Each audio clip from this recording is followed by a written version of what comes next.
looking in the mirror. Do I look good? I got my extra bands on. I got my other shoes on. We need more dogs. We need more dogs. And welcome back, latest and greatest episode of the 7 Points Podcast. My name is Jayden May, joined as always by my co-host Quentin Crisco, breaking down some AFC teams tonight. How are we doing? Doing good, man. We had to cut last week's show a little bit short because we were trying to do every NFL team, and we realized that was not doable in like an hour and a half. So we decided to split it into two. And so we are back this week to talk AFC teams, and we're starting with the AFC East. Jay, if you're just ready to jump on into it. Yeah, we can jump on into it.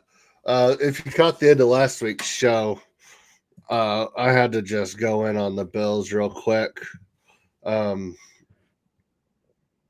Who is this? Patriots, Dolphins? Yeah, I was starting with the Dolphins just because that was the first one on my handy dandy sheet here. All right, start with Miami Dolphins. You lose Christian Wilkinson, and who else did they lose? Yeah, they lost Wilkins. They lost Robert Hunt.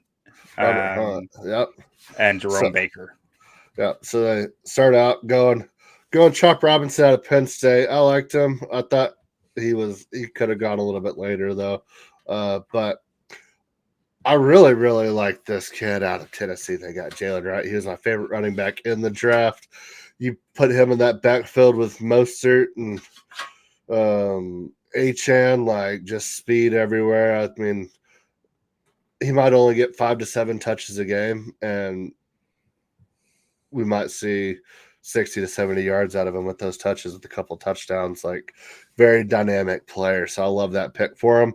Not really a position in need, and 121 kind of early, or not early for the player, just early for a guy when you're 4 deep at the position. Yeah. But still, I mean, can never have too much skill on the field. So all in all, I mean, felt like they addressed a huge need.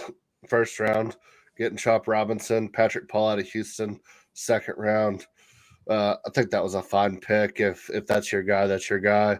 And then another edge guy out of Colorado State, and then wide receiver, safety, wide receiver.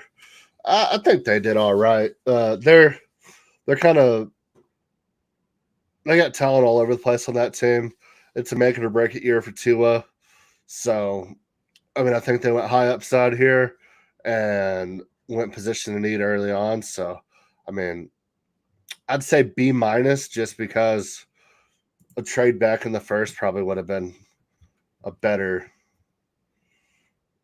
situation for him, I think, and still could have got your guy, Chop Robinson, maybe grabbed an extra 4th rounder or something and try to grab another defensive guy to help out. Yeah, I get stuck on that one because I don't like the value of Chop Robinson there, but I also don't know that he's going to stay longer. Like, I just think edge rushers go off the board fast, and you have to be willing to take risks. And Chop is risky. The talent's there, but he's a risk. I gave that pick a C. I mean, I get it. You got to take the guy when he's there if you need an edge rusher, because edge rushers don't follow the 20s that often that are worth having. And then Patrick Paul, this one I was a little lower on. I just did not like Paul's tape. 36-inch long arms. He's got athletic abilities that are impressive for his size, and he's got those really long arms. I didn't think you had to take him in the second round. I thought you could have waited. You could have taken Kingsley Suamataia went right after him, so you couldn't have really waited that much longer on him. But you could have gone for a Kieran Amegadagi. I think a very similar type of player, where they're very raw, very long, athletic. And then I'm trying to think who there was another tackle who went right around here as well. Let's see.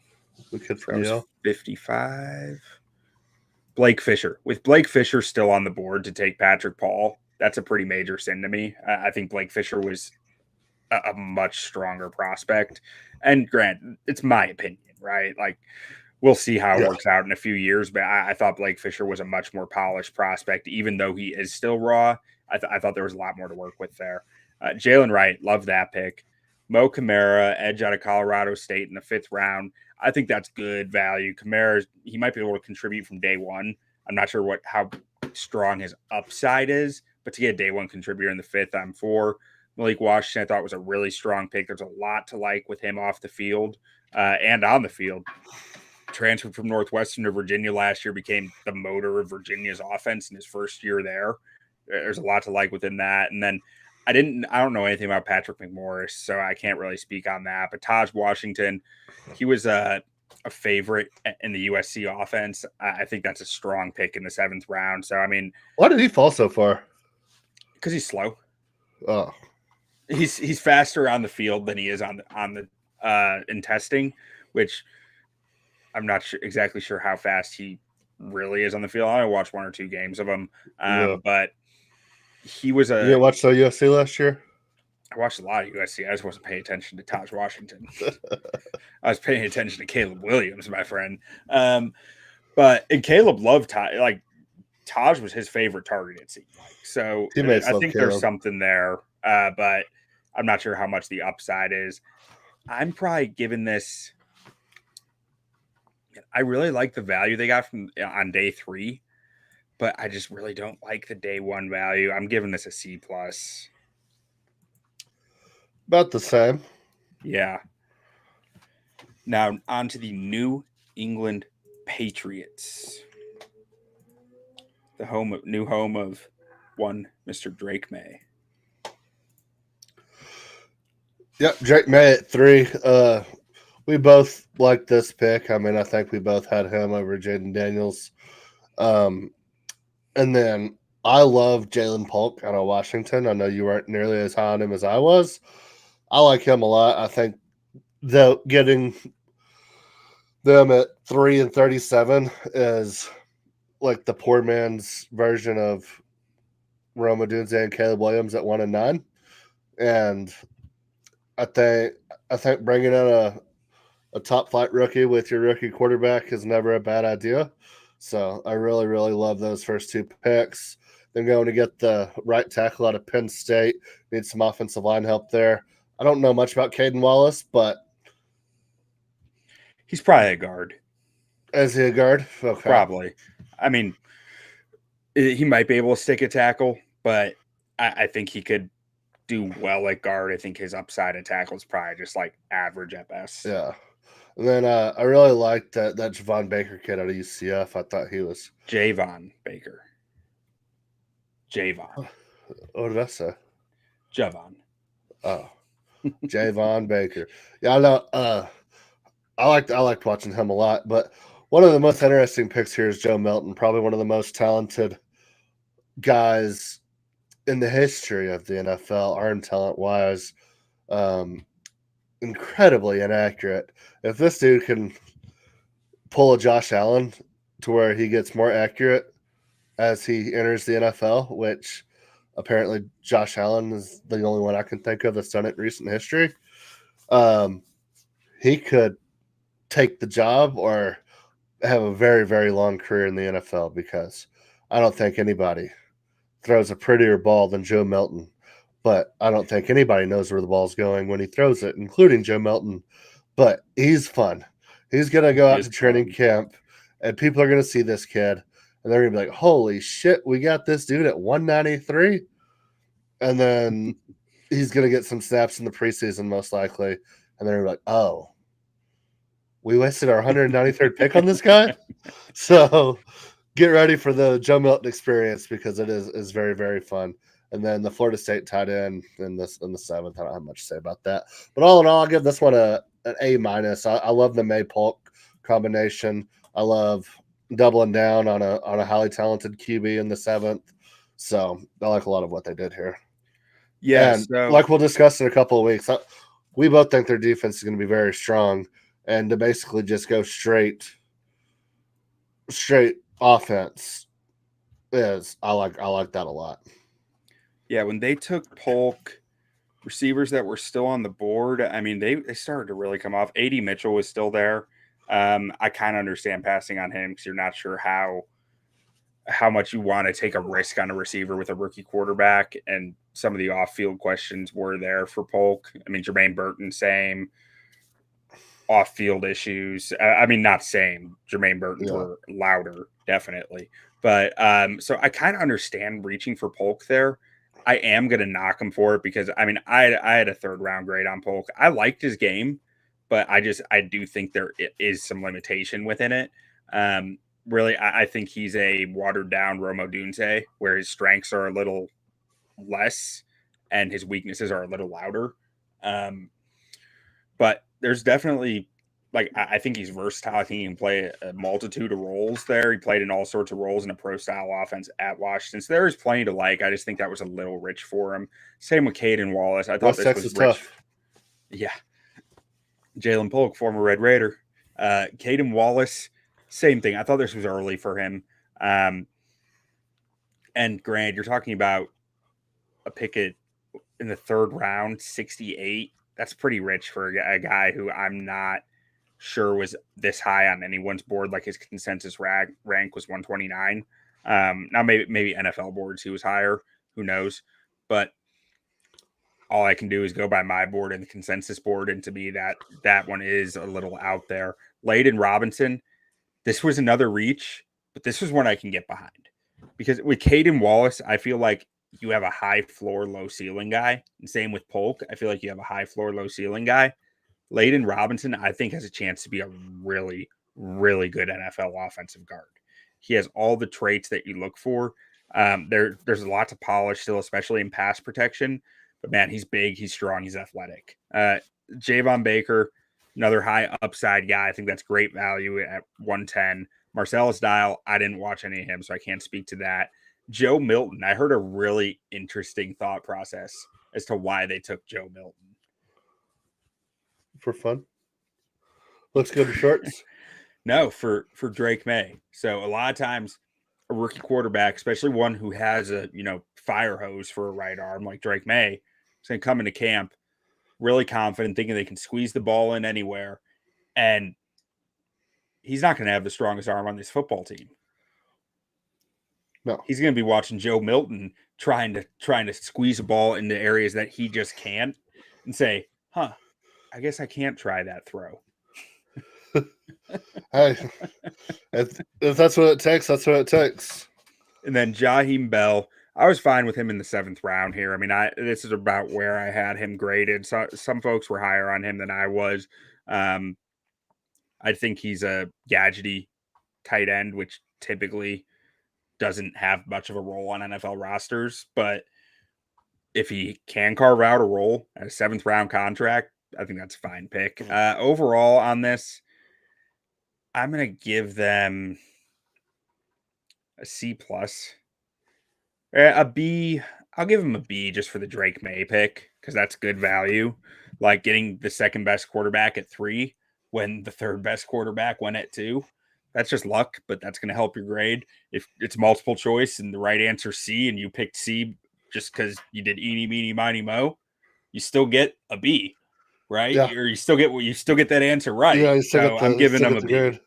All right, moving on. Next up, we have the New York Football Jets. Take flight.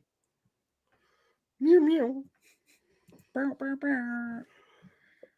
All right, so I love the Olufashane pick here. I thought for sure they were going to go tight end. I think this is a smart pick. I mean, tight end would have been flashy, would have been good with Aaron Rodgers, but Aaron Rodgers isn't going to be there for long. You want to build in the trenches. You want to have something left of this very highly, highly talented team whenever Rodgers leaves. I think this was the smart pick. I think it was the correct pick. I love that pick. Fashanu for them. And then you go out and you get a wide receiver in the 2nd or early 3rd and Malachi Corley out of Western Kentucky. I liked him a lot. I thought the Cowboys might actually take him with one of their picks in the 2nd round. So I really liked him coming out of Western Kentucky. It might have been a little early, but you need some wide receiver help on that team after Corey Davis retired.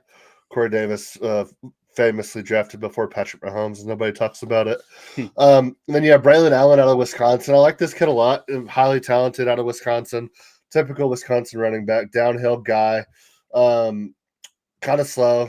and doesn't catch the ball well. But I mean, just to give a little relief to your all-pro running back out of Iowa State, whose name is Brees Hall. Brees Hall. Told you, I knew it all along.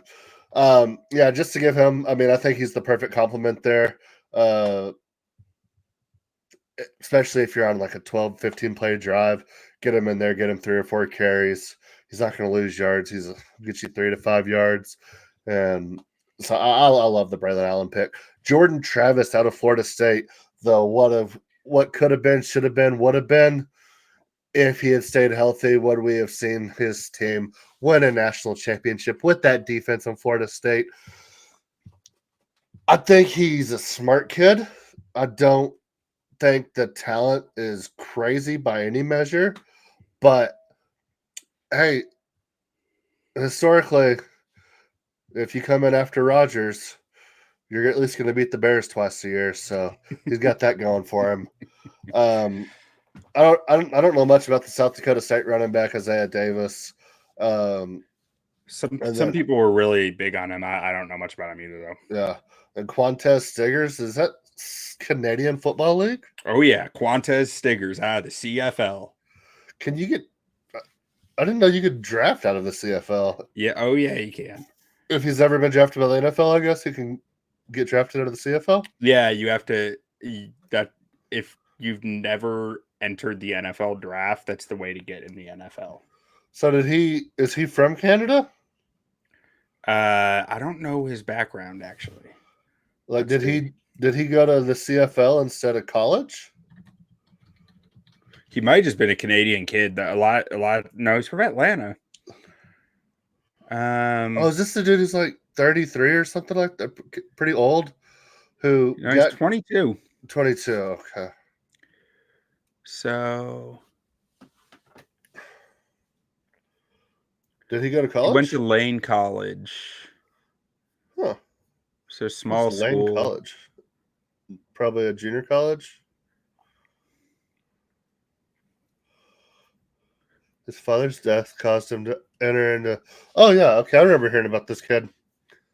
Yeah, he dropped out of school. Yeah, and then then went to the CFL a couple of years later. Went to indoor American football first, and then went to the CFL. Yeah, and then entered the NFL draft. Good for him. I hope he does something. His name sounds like a Key and Peele sketch. Yes, it does. And then Jalen Key out of Alabama. You drafted an Alabama defensive back in the 7th round. I'll take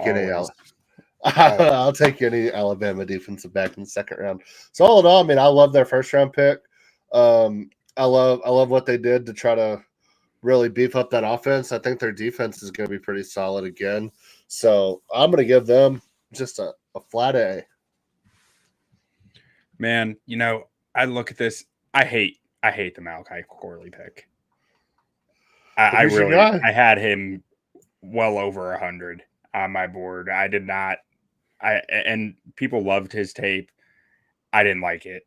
I don't like any tape that includes that many screens. I'm instantly skeptical of a guy's route running, of a guy's ability to win downfield when he's that heavily utilized on screens. 40% of his yards came on screens.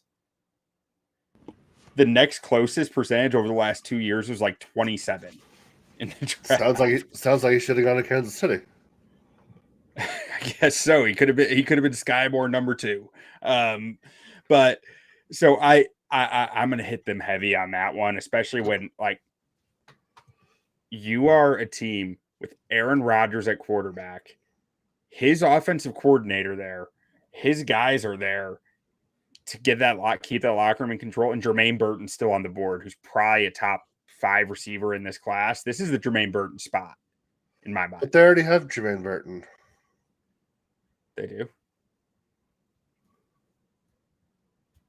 Yeah, they have. They have one of the best number 1 receivers in the game. Then they have that other kid out of Ole Miss. Elijah Moore. Maybe. Elijah Moore. He got traded to Cleveland last year. Who's their second guy? Corey Davis retired, but I thought they had... Alan Lazard and Mike Williams. Oh, Mike Williams. Forgot they said Mike Williams. I mean, I don't know. I still like the way. This is just personal opinion. I just didn't like Corley this high. Yeah, like I get it. I just didn't like his tape. I wasn't impressed with it. I hope he proves me wrong. He is living in Aaron Rodgers' guest house apparently, and he's probably going to be a flat earther by the end of next month. So, hey. Being Aaron Rodgers' guy is not a bad way to make a living in the NFL, though. Yeah, no, it is not. Like, I wouldn't bet against the guy who's Aaron Rodgers' guy. So, yeah, for all we know, this will work out just fine. But from a pure prospect standpoint, I just was not high on Corley. But hey, if Aaron Rodgers likes him, he'll probably do pretty well. Yeah. And then Braylon Allen, I thought this was fine value. I was lower on Allen than a lot of people, just because I did not. I just think it's really hard to win when you don't have quick speed. You don't get up to your speed quickly, and that's Braylon Allen. I don't see a guy who is aggressive enough to be bowling over linebackers and defensive linemen. Oh, I love the way Braylon Allen runs, but he runs over defensive backs like crazy. But when it comes to the bigger guys, he has a hard he's just doesn't bring the same grit, I feel like. And between that and build up speed as opposed to instant speed, I just worry about him, but he should be fine. Like, if his workload's going to go way down, that'll probably help his ability in breaking tackles of the bigger guys, and he's going to have a role of a short yardage back, a goal line back. In that role, I think he could really do well. I just love the compliment to Breece Hall there. Yeah, and it could be a high powered offense too. So imagine Breece Hall busted one for 47 on you, or you just got burned by Garrett Wilson, or Mike Williams catches a 40-yard bomb, and then all of a sudden you get into like all your DBs, and then you have Braylon Allen going for 12 carries for 4 yards a pop on you. You're just like, what do you do? Oh yeah, no, that's why I said I'm good with the pick. I gave it a B here. I'm just stating my apprehension. My apprehension to the prospect was a little bit of that, but this is around the range where I had him. Some people had him in like the top 75, and I didn't feel that way. But at 120 or 134, I'm good with that. Yeah. And I just realized I didn't talk about Olu Fashanu. I think Olu Fashanu was a great pick for them. I really like that with their offensive tackles that they have. I think a smart pass on Brett Bowers. Yeah. And then Jordan Travis, I like them adding that. And then I can't really speak to the last three guys: Isaiah Davis, Quantez Stiggers, and Jalen Key. I think we're going to be a Quantez Stiggers podcast from here on out. All right. Well, we got some tape to watch then, friend. But fire up the LCFL. I'm going to give them a B. Man, we're B minus. We were so close on grades last week. Starting out very different here. Yeah. All right. Now we are moving on to the AFC North, and we got the Baltimore Ravens coming up here. Yeah, so every year there's a guy in the draft that starts falling, and he's falling, and he's falling. I guess 30's kind of around the range you thought Nate Wiggins could go. Some people thought he could go early as mid-teens, early 20s. But, of course, it's the Ravens that pick him. And do they need corner? Yes. I don't think anybody in that war room probably thought they would get Nate Wiggins at 30. So, I mean, I love that pick. And then going on and get the kid out of Washington after that, shore up that O-line a little bit more with your two-time MVP. Yeah, I mean, the Ravens draft incredibly well. I'm not too familiar with most of these guys. I know Tez Walker out of North Carolina. I know he was a stud 2 years ago. Did he play last year? What was his deal last year? 2 years ago, he was playing like FCS ball or FBS, whichever the small one is. Is that FCS or FBS? I always get confused. He wasn't on that 2022 team? No. Did he Oh no, he got caught up. He got caught wasn't up with allowed to play transfer like the portal. first 4 games because he was ruled ineligible, and they fought it, and then Yeah. he was able to play like the 5th game of the season on. Okay. Yeah, and it fucked up his. He had limits on practice and everything. I remember I'm talking about. Absolutely ridiculous too. Transfer portal's a freaking joke. But yeah, I really liked him. I like Tez Walker a lot, and they're just kind of slowly building just like pretty good offense around Lamar there. And who's their offensive coordinator now? I don't remember top of my head. But yeah, I'm excited to see what they do moving forward. He was Georgia's guy. 2 years ago, he was Georgia's OC.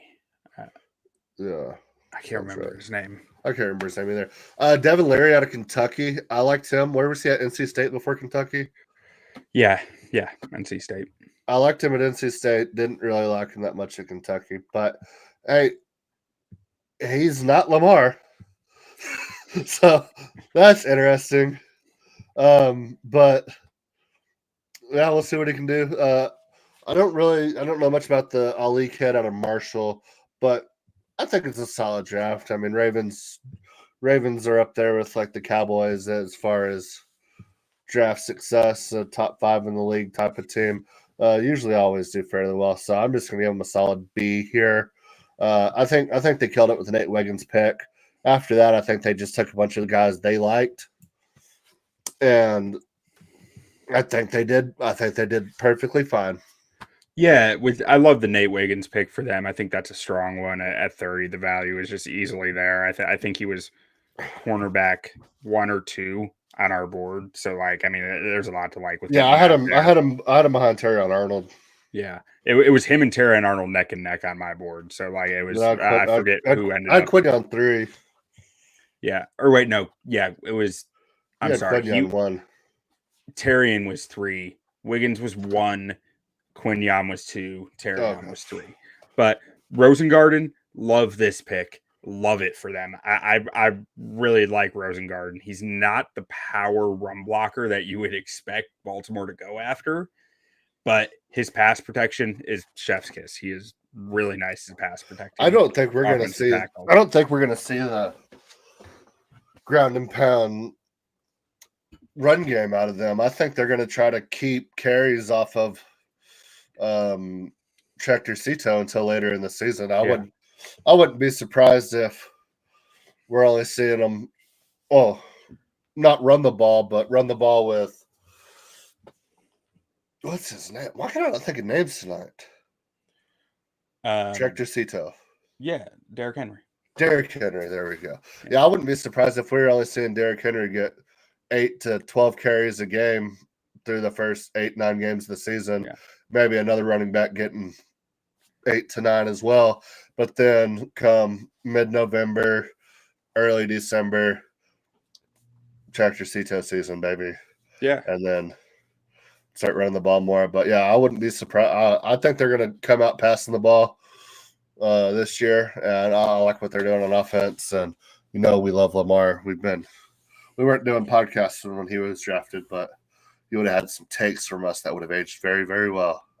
So I was listening to the Exit 52 podcast just the other day, and friend of the show, Jake Luke and Spencer Schultz, they were talking about this pick, and they made a really good point about if you're gonna take an offensive tackle who is maybe not the run blocker that you'd like to see him be entering the NFL, or just have the tools to be that powerful run blocker, the team that can most afford to take him is the team that has Lamar Jackson at quarterback. Yep. Because that's going to be the easiest run blocking of any team in the league.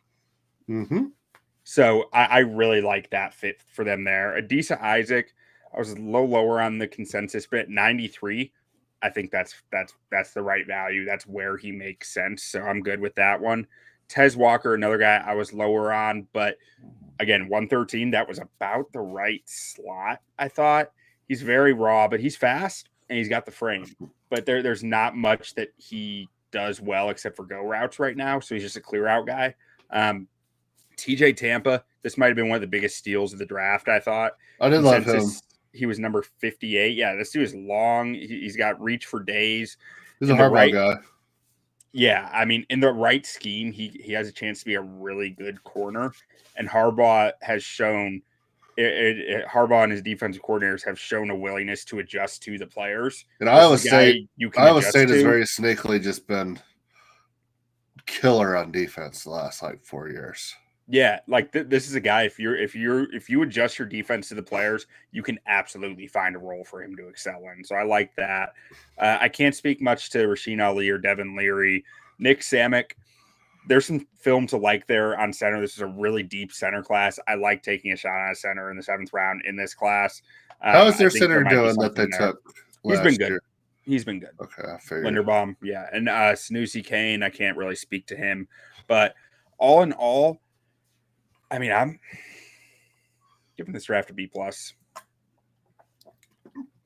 They didn't blow me away with a ton of the picks, but I felt like they hit them all perfectly, like right where they needed to be. I wouldn't be surprised if 5 of these guys are day one contributors. Yeah. You know, I'm gonna kick this up to an A-. Getting Tampa is the Tampa where they did. I'm kicking that up to an A-. All right. Next up, we got the Cincinnati Bengals. With the second best quarterback in the league. Their 3-man scouting department. The consensus second best quarterback or consensus second best quarterback in the league. For all our Chargers fans out there. For Mr. Elite Joe Burrow. All right. What do you think of this one, Jay? Starting out with Amarius Mims, I mean, I liked him. I didn't love him right there. But you got to do something. You're not getting free agents to go to Cincinnati. You don't pay guys that are on your roster to stay in Cincinnati. So might as well go get a guy that can protect your crown jewel. I don't know how long Joe Burrow lasts in this city of Cincinnati. I mean, he's an Ohio guy, so maybe he's a lifer, but I don't know. They just don't do enough to support him. His supporting cast really just hasn't been there. And yeah, I mean, he's had a lot to overcome. He's been to Super Bowls. He has a winning career record against the Chiefs and Patrick Mahomes. Something a lot of quarterbacks around his age can't even comprehend. Can't even think about beating Patrick Mahomes. He's done it a few times. So yeah, I really think Joe Burrow's in good shape here for this team in this draft. And then looking at what they did, Chris Jenkins, interior D-line out of Michigan. Michigan's defense was absolutely killer this year. He was a big reason for that. And then you go out and get Jermaine Burton, one of the most talented receivers in the draft. Maybe some questions about him, but pair him up with Jamar Chase. You still have T. Higgins in-house. I mean, I think those two guys can help him turn into be a pro. And then hopefully you can get some return out of T. Higgins midway through the season, or I guess you'll just get a nice comp pick next year or 2 years from now. A lot of picks here. I didn't really love McKinley Jackson out of Texas A&M. He just didn't show me a whole lot.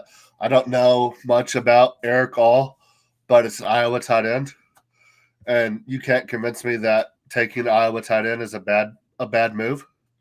Is a tight end who spent 3 years at Michigan and then suffered a back injury and spent 1 year at Iowa really an Iowa tight end?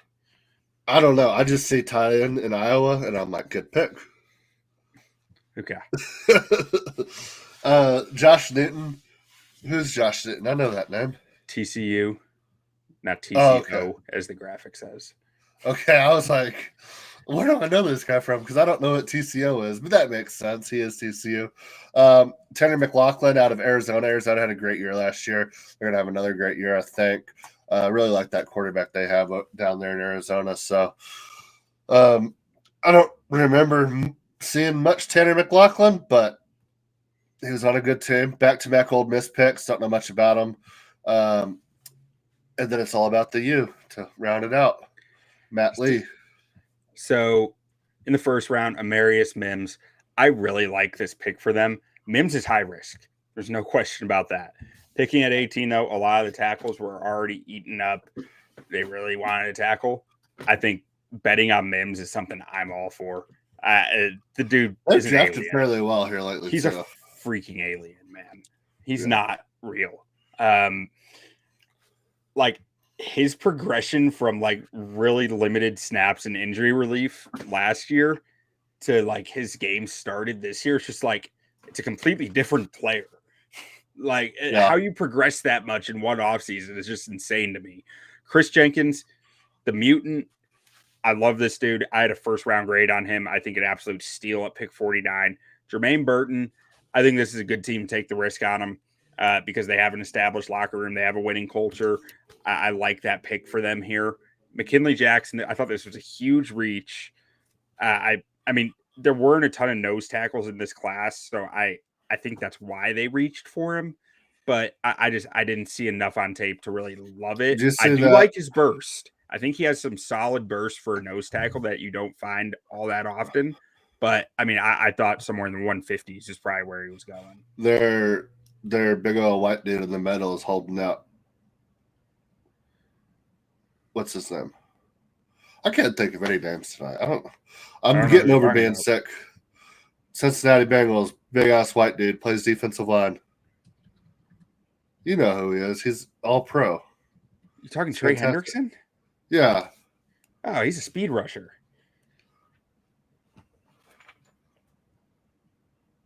He ain't that big.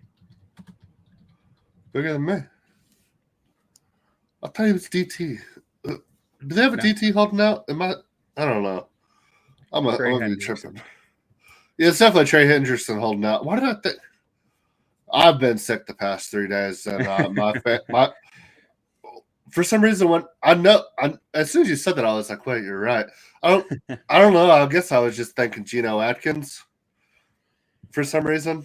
Yeah, that makes sense. Like just yeah, I was thinking like you were Cincinnati D line, defensive line. Yeah, I got Cincinnati.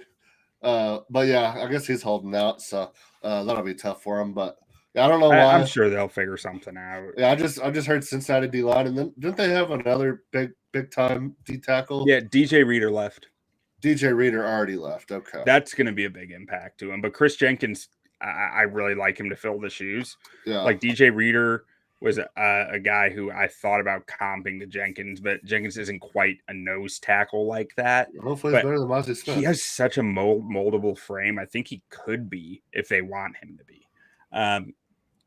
Now, Eric All, tight end out of Iowa, I did not like this spot. I mean, obviously, I don't have the medical reports. He transferred after a pretty rough back injury, which scares the crap out of me in a draft. And taking that guy at 115, like, I just don't know. I thought his tape was pretty raw. He has some real talent, but there's a lot for him to figure out still about how to play football in the tight end position. Yeah. So I just thought this was rich for him. Josh Newton, 149, I was fine with. I mean, that just felt fine to me. He got absolutely torched by Xavier Worthy, but that's what happens when you go to TCU. Tanner McLaughlin. TCU actually plays Texas well usually. Yeah, not when Josh Newton was trying to cover Xavier Worthy. No. That Texas team had so much speed. Tanner McLaughlin, I really liked his receiving chops. And I really like the way that he plays. He's just a maniac who wants to hit people, but he's like a good receiver too. Biggest drawback on him, though, short arms. He is going to really struggle to block because his arms are like T-Rex arms. So defensive linemen can get right into him off the snap. Cedric Johnson, I thought, was one of the highest upside edge rushers outside the first round. I think there's a lot of tools to work with here, so I really liked this one. Can't speak much on Dejon Anthony. Matt Lee was a guy who I really liked, who I was hoping the Bears would trade back into the 7th round to grab. They didn't. Bengals did. Good for the Bengals. I'm giving them an A-, a B+. They reached on too many guys. If there were one or two fewer reaches, I would give them an A-, but I'm going B+. Okay. I will say, looking at next year's draft, Jaden DeLaura, that quarterback out of Arizona. He's going to be fun.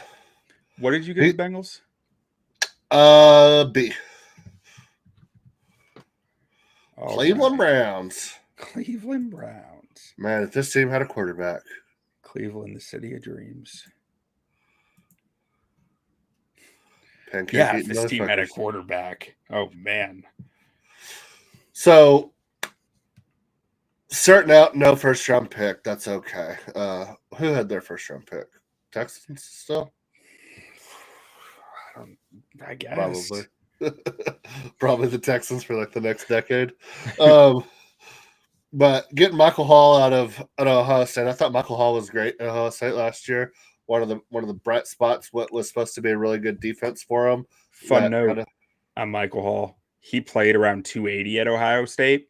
He weighed in at like 295 or something at the combine and didn't test. Then weighed in at like 299 at his pro day and did all his testing and still killed all his testing. So this dude added 20 pounds between the end of the college season and his pro day and still tested outstanding. Nice. Love that. Yeah, that's gotta feel good. I mean, I thought he was good at Ohio State last year. That defense at Ohio State was supposed to be pretty elite and ended up not being very elite, but still pretty good. And he was a big reason for that. Zach Zenner out of Michigan, probably what would you say, a top 50 pick had he not gotten hurt easily? I mean, yeah, I still had a top 75 grade on him, I think. I mean, it's a broken leg. The guy's going to recover. The only reason he falls down boards because of a broken leg is that it takes away a year of the contract, right? You're only getting 3 years out of the guy instead of 4. I thought it was a compound fracture too, wasn't it though? Recovery time's a lot longer. It's fine. And you're playing interior line where everybody's falling down around your legs. I feel like I've never heard of a guy's career being severely impacted by a broken leg. I feel like it's different on the interior, but maybe I'm wrong. But I mean, I love that because the bones, like they heal stronger than they were, right? It's not like ligaments where it heals weaker. It's also a mental thing too, where your body you have to like train yourself not to favor it, and then you lose technique and everything else. This kid is a locomotive. I'm not worried about it. Yeah, I'm not. I mean, I said all that to say I love Zach Zenner. He was one of my favorite guys in this draft for day 2, possibly day 3 guy. So yeah, I mean, I love the Zach Zenner pick. And then I like Jamari Thrash out of Louisville a lot. I love that. I thought Louisville should have been much better than they were last year.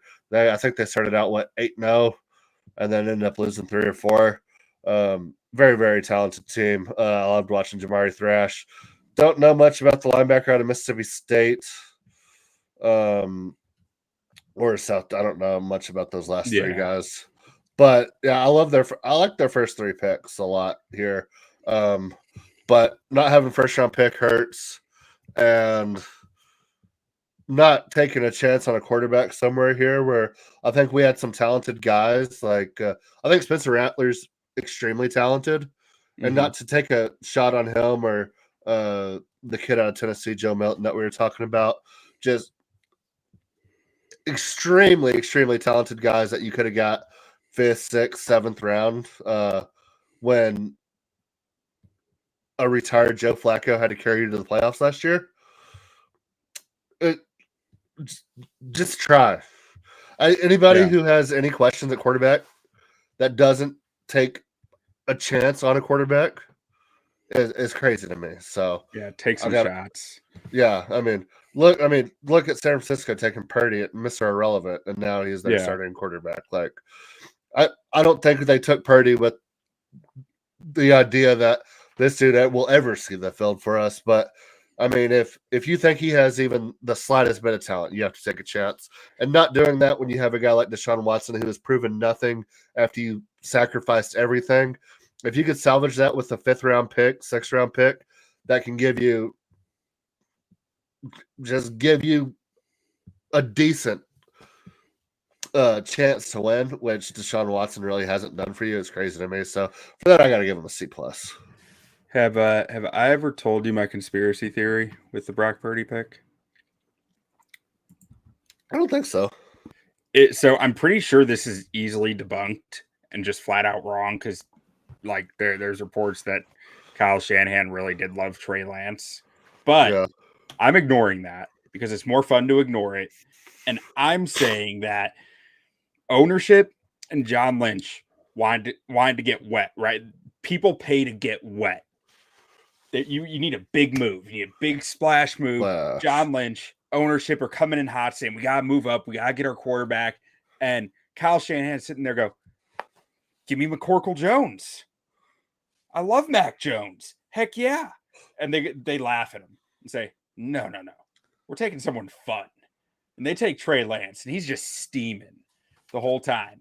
And he puts this plan together, plots a way that he is going to take a quarterback with the last pick in the draft and turn him into a Pro Bowler just out of spite. Yeah, wouldn't surprise me. The thing about Brock Purdy was, I mean, he was like dark horse Heisman going into his senior year, like on an Iowa State team that had national junior year. Like since he was a freshman, he'd been being talked about. Yeah, and that Iowa State team just kept getting better and better. Their coach was talked about getting LSU jobs, taking over for Saban maybe, and then they gambled it away. Yeah, like everything just like he just wasn't that good his last 2 years at Iowa State, and I mean, I'm at the craps table. Yeah, I'm just shocked that he's had the success that he's had. I mean, I still don't think he's supremely talented by any means, and No. They definitely don't win because of him, but they don't lose because of him either. And when you have that much talent on a team, it makes sense. But yeah, it's just crazy how much they had national championship hopes, and he was talked about as a Heisman guy, and just did not perform that senior year at all. Yeah, but back to the Browns. I love the Michael Hall pick for all the reasons that I said earlier. Zach Zinner, there's a quote out there about him, like that every game he thinks about how he wants to embarrass the guy in front of him, in front of that guy's mom, and just make his mom know that he just kicked that kid's ass, which is just incredible. It's an incredible quote. Jamari Thrash, I like Thrash. I thought he was really strong value here. I can't speak on Watson, Harden, or Joe Briggs, outside of just the fact that I love saying the name Joe Briggs. It's a hell of a name.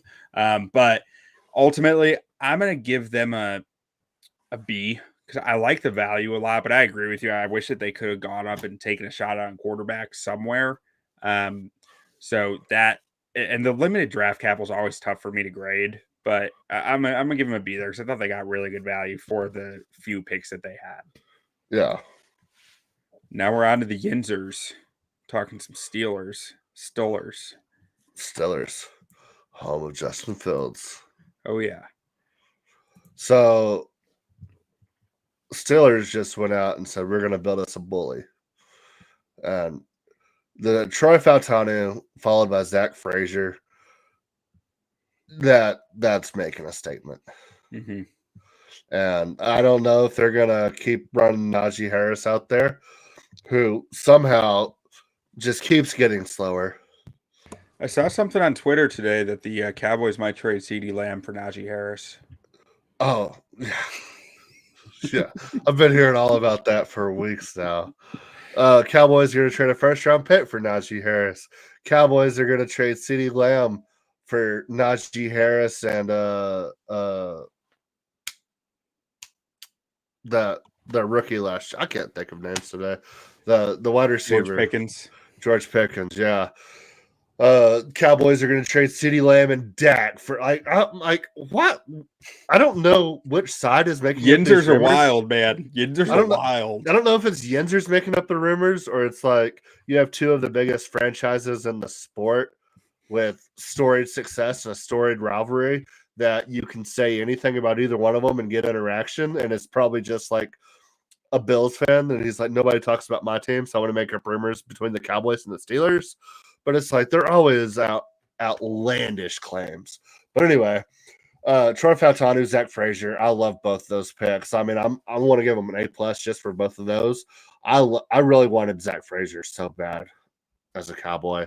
But then moving on, Roman Wilson. You're telling me the Steelers picked a third round wide receiver?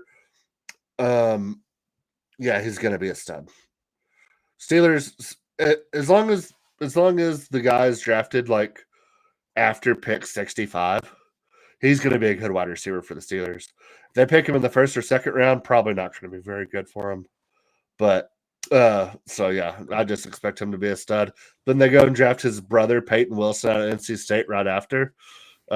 They're basically identical twins, but Peyton Wilson out of NC State, I love too. I mean, they had a need at linebacker. He had some injury concerns coming out of NC State, but quite possibly the best off the ball linebacker in the draft. I believe he has no ACL. That's fine. You don't need one. Up and down, baby. No left or right when you're playing that off the ball. Straight downhill, baby. But yeah, I mean, those first 4 picks, I mean, I think knock it out of the park, and then going and get the South Dakota State guard after that in the 4th round. I just love what they did here. I mean, building a bully. I mean, absolutely. I think Justin Fields is going to be their long-term answer at quarterback. I think he takes over for – how long do you think Russ plays for him? Over under 5 games. Starts. Over 5 starts. You think? They may not be consecutive, but over 5 starts. Okay. That makes sense. But Fields, yeah, I think if Fields gets in before week 5, he might get hurt, and Russ might be tried back out there at some point. Okay. Well, I think if Fields gets out there, it's his job. I mean, I could definitely see that. Like, and I wouldn't be surprised if it's before the season starts. Oh, see, that would surprise me. But yeah, all in all, I mean, I think they killed this draft. They draft very well. I'm going to give them an A+ here. So this draft speaks to me. And this is how I'd build a team. I was lower on Fautanu than most people, but at 20, I see the value there. Fine. He was in the 30s on my board, but that's fine. With the way tackles were going off the board, I can live with that. Especially because Zach Frazier, he was a top 40 player on my board. Get him at 51. That's strong value. Roman Wilson, he was a top 60 player on my board. Get him at 84. Strong value. Peyton Wilson was a top 60 player on my board. Get him at 98. Strong value. Start to see a trend here. Mason McCormick, this is probably about where I think he should go at 119. I was lower on him than some, but I think I'm just too picky sometimes with O-line as well. And I think that's good value in a guy who has some serious upside that you're getting in the 4th round. Logan Lee, they're going to turn this dude into a starter someday, probably. Like, he's just a big corn-fed white boy playing D-line. Like, it'll probably work out for him because they're the Steelers and this is what they do. Ryan Watts is a disgustingly massive cornerback who probably needs to be a safety, but Mike Tomlin's just going to make him a really good safety somehow because that's what Mike Tomlin does. And this is an A+ draft. Yeah, glad we agree. Even though they took players that I might have been lower on, they took them in the right spots. Yeah, and they built for that Pittsburgh tough. When you think of Pittsburgh, you think of John Hamm and some of those. The guy from Madden. Nasty. Yeah, some of those nasty defenses back in the day, man. Just love them. All right, on to the Houston Texans, who we did not sleep on last year. We did not sleep on the Houston Texans last year. They traded their 1st round pick this year to move up last year to get the defensive player of the year, whose name is Will Anderson, because I know everybody's name tonight. So you have to factor that into this draft, I think. Right? I don't usually do that, but up to you. I'm going to say they got Will Anderson in the 1st round this year. So that's pretty good value there, I would say, especially in a weak defensive line draft. So to get the defensive player of the year from the year before and the draft the year after is pretty strong value. And to follow it up with the cornerback out of Georgia, Kamari Lassiter. Love that pick for him. They need help there. I love what D'Amico Ryans is doing. I think he'll be a great fit for him. Blake Fisher out of Notre Dame. I didn't really know much about him. A lot Or to Kalen Bullock. like. I didn't There's really some know work much to about. do, but Bullock is probably the most naturally rangy free safety in the class, but he is allergic to contact. Reminds me of Malik Hooker. Reminds me of Malik Hooker a lot. Oh, I like Malik Hooker. Yeah, he's really good at getting picks and pass deflections, but he really can't tackle anybody. I like Cade Stover out of Ohio State. A little bit of CJ Stroud connection there. I don't know if he had anything to do with that, but yeah, I mean, Big Ten tight ends tend to do well in the NFL, so like that pick for him. Jawar Jordan out of Louisville. I like this kid a lot. I like the other running back better, but I still like the pick. Pairing him up with David Montgomery? No. What other running back they got? Joe Mixon. They got Joe Mixon, yeah. Pairing him up with Joe Mixon, I like that a lot. Mixing it up with Joe. Mixing it up with Joe. And then interior D-line out of Auburn and offensive tackle out of Michigan. I mean, if you're going to get interior D-line, SEC, if you're going to get offensive tackle, Big Ten, don't know much about them, but. So Henderson was a notable player in the Pac-12 at Arizona State until last year when he transferred to Michigan. Ended up playing tackle there, was not good at tackle, but he was good at guard the year before elsewhere, so yeah. He might have a future at guard. I didn't actually get a chance to go watch his tape at guard, but his tape at tackle was pretty ugly. Yeah. I like what they did. I mean, I think this team drafts well, and I like what they're building in Houston. I think D'Amico Ryans is a hell of a coach. And yeah, they might have the second best quarterback in the league. We'll see. Like CJ Stroud a lot, I think. I mean, I've been on the CJ train for a while now. Mm-hmm. So getting Will Anderson in the first and then Kamari Lassiter in the second, I got to give him an A-. All right. So I am not counting Will Anderson towards their grade because I counted Will Anderson toward their grade last year. What'd you give him last year? I don't remember. Probably an A because they got Stroud and Anderson. Should have been an A+. Yeah, probably an A+. Honestly. I just don't remember. Lassiter, I think this is okay. I don't love his spot. I have him graded a little lower than this. I just didn't love his tape. I think in D'Amico Ryan's scheme, though, he's going to be a solid fit. I think he was probably one of the better cover 2 style corners in the draft. But I'm not sure his scheme versatility, which I might knock him for a little here. So a little lower on that one. Blake Fisher, I love this pick for them. I think this is a really strong pick. I think that there is, I think he could play guard. I think he could play tackle. I know he's left-right versatile.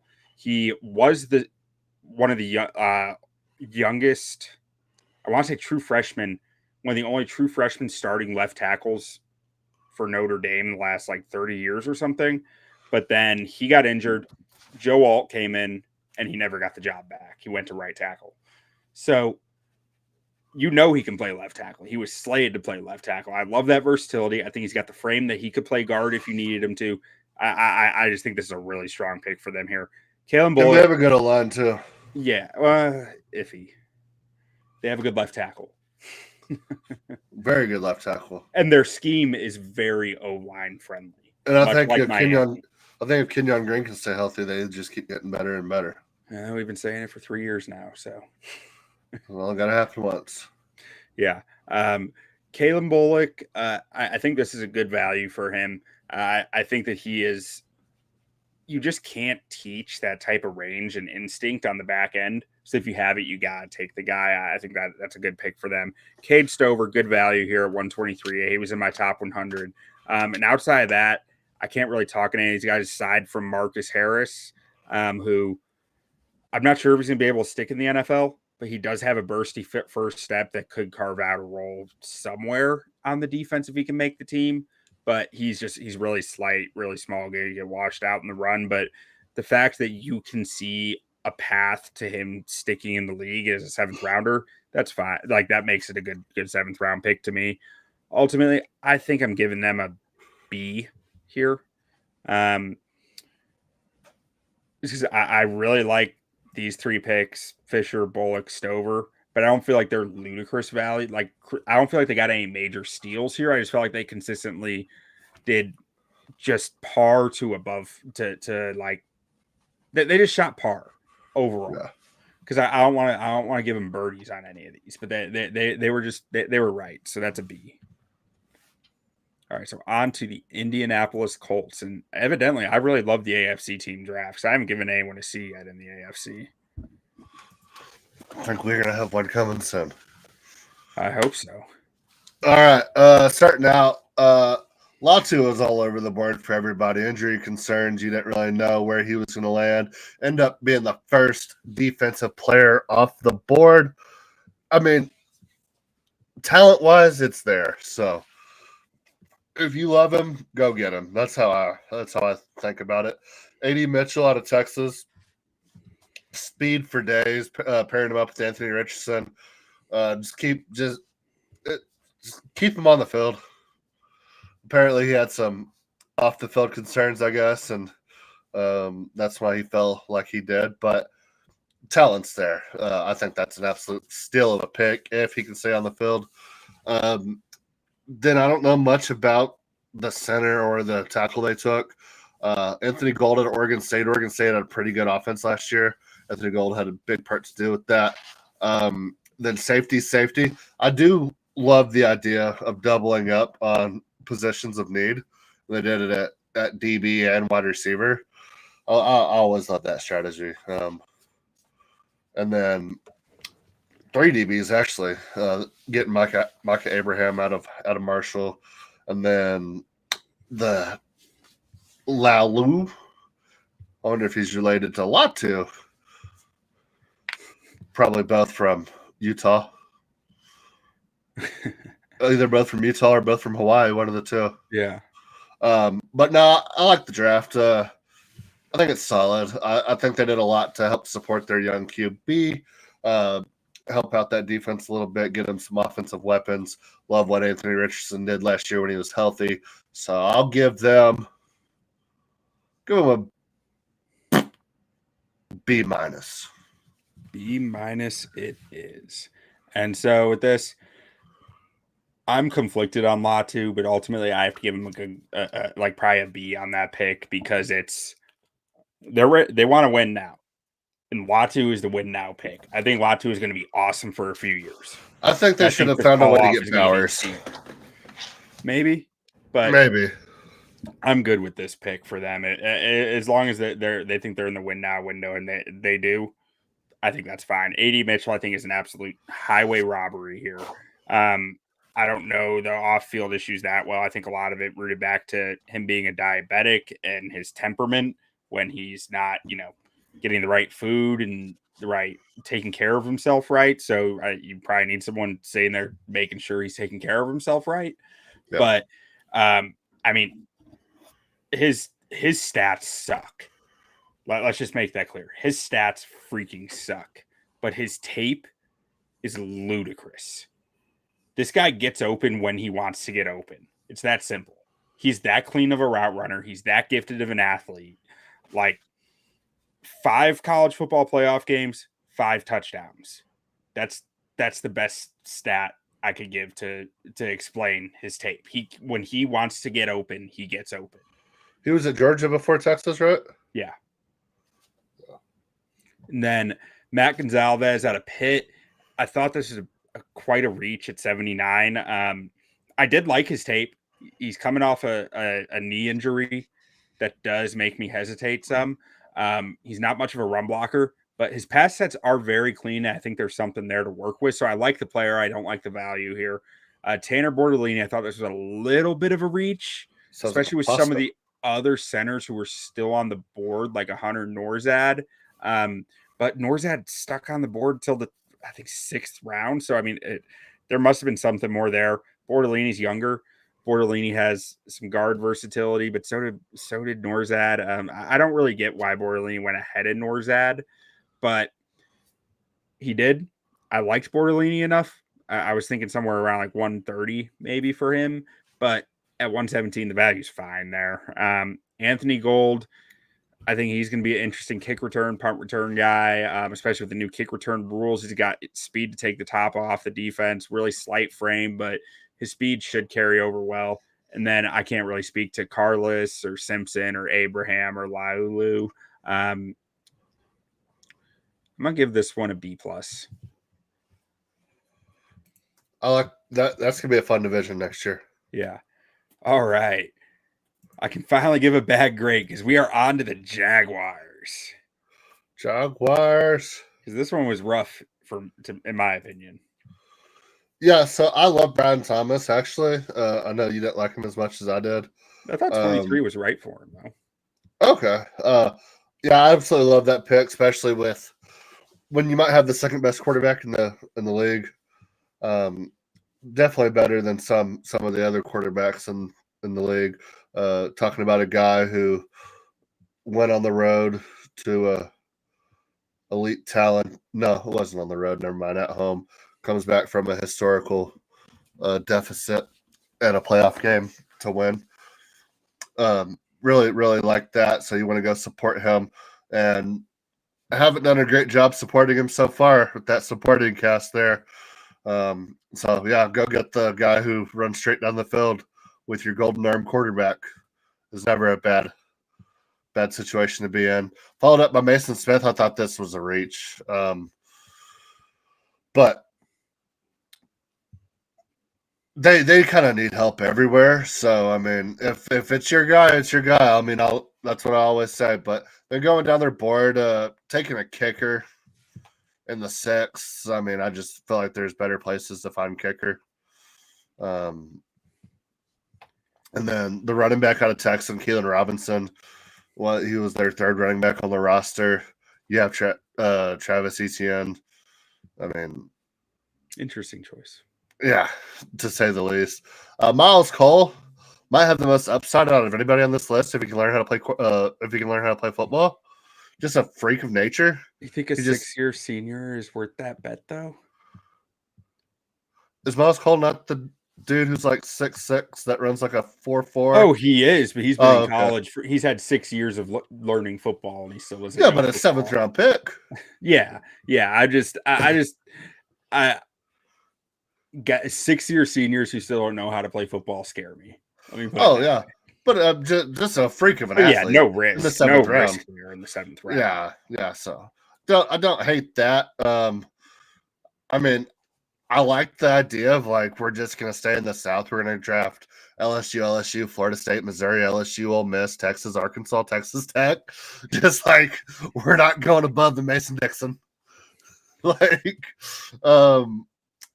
maybe that's good. Man. Like I don't know, but like that is crazy. 3 LSU guys, a Florida State guy, Ole Miss. Like, but yeah, after Brian Thomas, it's just a bunch of question marks. A lot of it seems like it was a position of need, but not necessarily best player available, even at that position of need.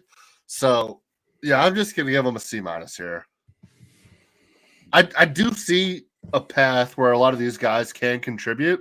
I just think they could have got better value at almost every single round. Yeah. Brian Thomas, I was fine with it. I was good with that pick.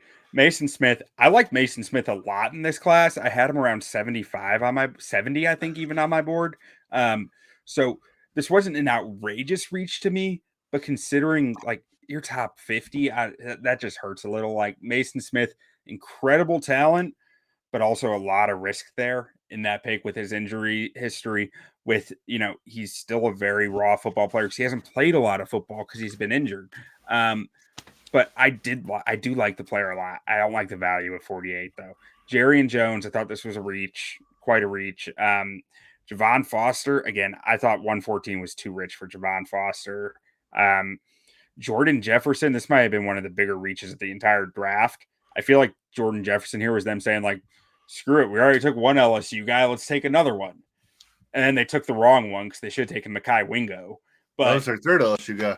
Yeah, like Jordan Jefferson was not in my top 200. Like I really wasn't impressed with his tape at the Senior Bowl. This guy got so frustrated by Christian Haynes, the offensive guard out of UConn in one-on-ones. UConn. He ripped Haynes' helmet off and threw it. Like, that's a big red flag to me. And you're taking Love that guy that. at 116. I have questions there. I can't speak much to Deontay Prince. Keelan Robinson, I think there's some upside with him, but in the 5th round, you're taking a guy who had like, I want to say 200 career rushing yards at Texas. I was about to say, did he even get like double-digit carries? Like, yeah, this was just a bizarre pick to me. I do think there's upside in his profile and athleticism, but like this guy didn't really play. Like, I mean, he was on a full scholarship at the University of Texas at running back. You know their talent's there. Yeah, I mean, so he is a kick returner, I believe. So maybe this was just a pure kick return pick with the new kick return rules. But the 5th just seemed rich to me there. And Cam Lowe, I can't really speak to. Miles Cole, fine. In the 7th round, you're betting on athletic upside. But I do like, if I'm betting on athletic upside, I'd like the guy to at least be like a 4th-year senior, maybe a 5th, but a 6th-year senior. I'm just kind of like, how much upside is there really? Then if the guy has taken this long to get to this point where we're still saying he's really raw. And I'm rooting for the Red Raider. I'm always rooting for the Red Raider, but that does worry me a little with his profile. Ultimately, I'm giving this a C-. I mean, they got Thomas Jr. They got a lot of upside in this, but just a lot of head scratching picks too. You think Cam Little and Walker Little are brothers? I mean, they got to be. They're the exact same size. That's the way this stuff works. All right, on to the Tennessee Football Titans. They're all football teams. All right, so Tennessee Titans. I was looking at their roster today. Shit. If this team existed 4 years ago, it'd be fantastic. Have you seen their roster? Yeah. And then they just went out and got Tyler Boyd. Hey, I like what their quarterback did last year, Mr. Levis, Mr. Levi's. I think he was one good game. Yeah, but I think he showed a lot of potential on a team that wasn't very talented. Yeah. And to be a late round pick, what was he, a 3rd round pick last year? 2nd, I believe. Did they take him in the 2nd? Did he I thought he fall to fell the 3rd? further. I can't remember. But either way, I thought he showed some promise. And then pick 33. Oh, it's basically first. But no, I think he showed some promise, and then follow that up with J.C. Latham. I like J.C. Latham out of Alabama. I mean, you had a clear need there. I like not panicking and going after one of these quarterbacks like some other teams did, and just sticking to your guns, building in the trenches, going back to back. J.C. Latham, Tavondre Sweat. I thought Tavondre Sweat was a little early, but I mean, if you can get this kid motivated, I think the talent is there and the size is certainly there. He's just seemed a little unmotivated in college and probably just size and raw ability alone kind of skated through life. But to go get a DWI a couple of weeks before the biggest night of your life in a town of Austin, Texas, where it's more convenient to ride share than drive anyway, even if you're sober. Like, driving in Austin is miserable. So to get a DWI there is mind-boggling, on top of that being a couple of weeks before the draft. But I mean, I think the upside's there. They got a veteran locker room there, so maybe if they can get the most out of this kid, he might be the steal of the draft. I just don't necessarily see it happening. Cedric Grant of North Carolina, I think he was fine. Mac Brown guy. Then I don't know much about their fifth, sixth, and seventh guys here. Jaquan Jackson of Tulane, I actually did watch a little bit of. I think the upside's there for him, but he's going into a loaded wide receiver room with a lot of veterans, and he just doesn't seem like the type of kid that can go out and beat any of those veterans in that room. So I see him probably being a practice squad guy, but I like what they did early. I'm going to give them a C plus because I think Tavondre Sweat was a little early, but I do like the idea of what if with Tavondre Sweat. Yeah, I love the JC Latham pick. I think Latham has one of the highest floors in this class. I do think he has a pretty strong ceiling at the same time. His power is just unreal. I think between their first two picks, they probably got the two strongest football players in the class, just based on like pure strength. Tavondre Sweat, I mean the strength, yeah, it's there. I did not love him as a prospect that much before all the off-field stuff got publicized. I mean, I have a really hard time with guys this heavy on the D line, just really seeing the value of them, especially when you're talking about because they're all billed as pass rushers, right? It's like you saw it with Siaki Ika, you saw it with Jordan Davis, and you see it with guys every year, nose tackles who are clipped as no, but this guy can rush the passer. Very few of them ever actually can. Tavondre Sweat, a lot of his pass rushing came at defensive end, where he's going up against tackles. Tackles are not as strong as interior guys, and they really struggle with that mass. So he was getting schemed pass rush matchups basically because they had to deal with Byron Murphy in the middle. I really worry about what that's going to mean at the next level, but he is going to take a lot of pressure off of Jeffrey Simmons. So I do like the fit here. I just don't know that his ceiling was ever as high as everyone wants it to be, in my opinion, at least. Yeah. And then Cedric Gray, I think this is a quality pick. I like Cedric Gray. I think he's a really interesting football player, like super long arms. I think he has a future. Who's their coach now? Who did they hire? Titans. They hired Callahan. Brian Callahan? Yeah, one of those Callahans. Yeah, Brian Callahan sounds right. O-line guy, the O-line, like the really good O-line coach's son. He brought his dad with him. Yeah, love that for JC Latham. And then let's see. Did you ask a question? Sorry, I accidentally unplugged my headphones. No, I said that's good for JC Latham. Oh yeah, and then Jarvis Brownlee. I liked his tape a lot. He's not going to be able to play outside, I don't think, but it'd be as like a dime back, nickel back kind of hybrid. I think he could be really interesting. Oh, dude. Like Rockstar, are you kidding me? Great song. Jaquan Jackson, I think there's some upside there, real burner on the outside. But there's some development there to be done. James Williams, another guy who's more like a dime back kind of guy, like might be a linebacker, even real big safety. And Jalen Harrell, I think there's some upside as a pass rusher there. I think you need to teach him some moves, though. He only had like everything was an inside move for him. It's just inside move. I do think that there is some athleticism that you could untap there. I think he has a chance to make the roster, but at the worst, I think you do have a guy who you might be able to develop or just be a good practice squatter, which in the 7th round you're fine with. Ultimately, taking Tavondre Sweat as early as they did knocks their grade down for me. I'm giving them a C plus. I'm right there with you. But I mean, I really outside of the Sweat pick, I think this is a solid B class probably, but I gotta knock it down for the Sweat pick. Don't sweat the sweat. Don't sweat the sweat. What if he's as good? What if he just turns into Montez Sweat, his brother? And then he goes to the Bears, and then Josh Sweat also goes to the Bears, and they just have the sweatiest defensive line known to man. Love that for him. All right, here we go. Okay. I've been pretty vocal about Sean Payton. And I know you're a numbers guy and you're like, Sean Payton's great. I don't know. He's Mike McCarthy. But he's more football guy than Mike McCarthy, though. Is he?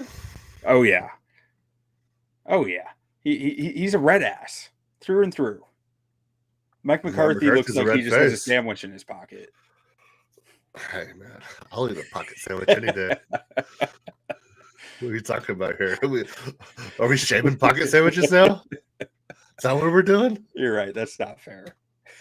But no, I mean, and it kind of goes more with a lot of I think a lot of coaches get overrated, a lot of players get overrated by fan bases and stuff.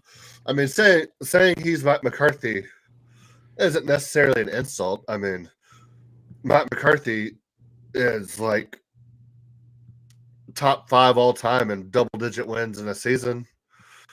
I think he's never been bad, but I mean, you look at their careers; they both won one Super Bowl with Hall of Fame quarterbacks that you could argue are gonna probably end up being top 5 in every single passing statistic at the end of their career.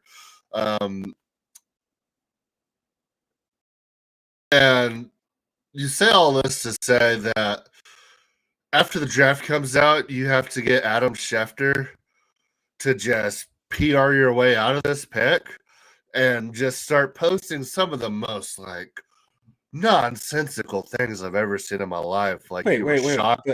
But did you see what was in his backpack?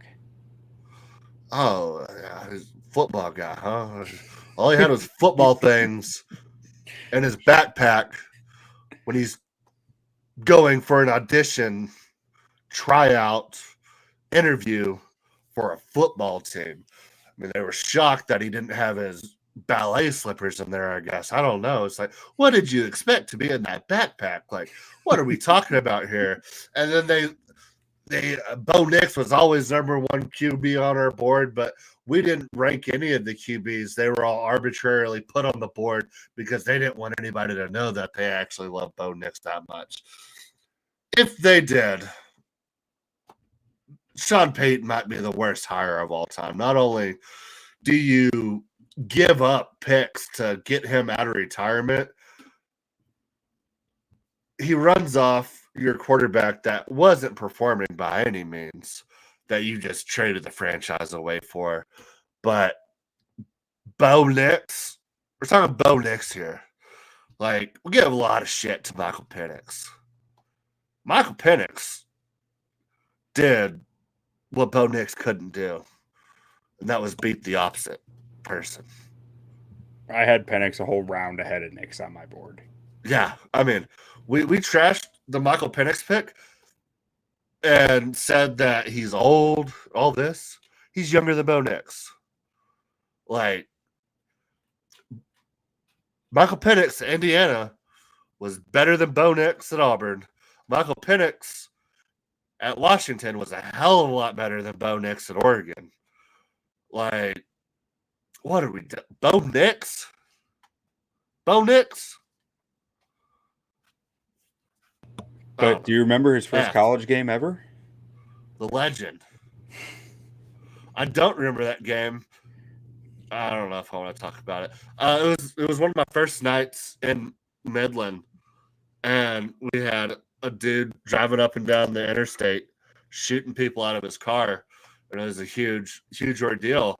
But all the local news stations were covering it, and that was before streaming ever had anything. So I was just sitting in my house,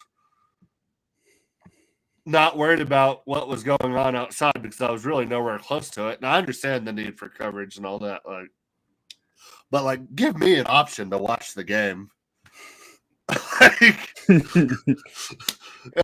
missed the Legend of Bo Nix though. Saw the highlights. I remember exactly everything about it. Like the pass down the sideline. The Legend of Bo Nix was born.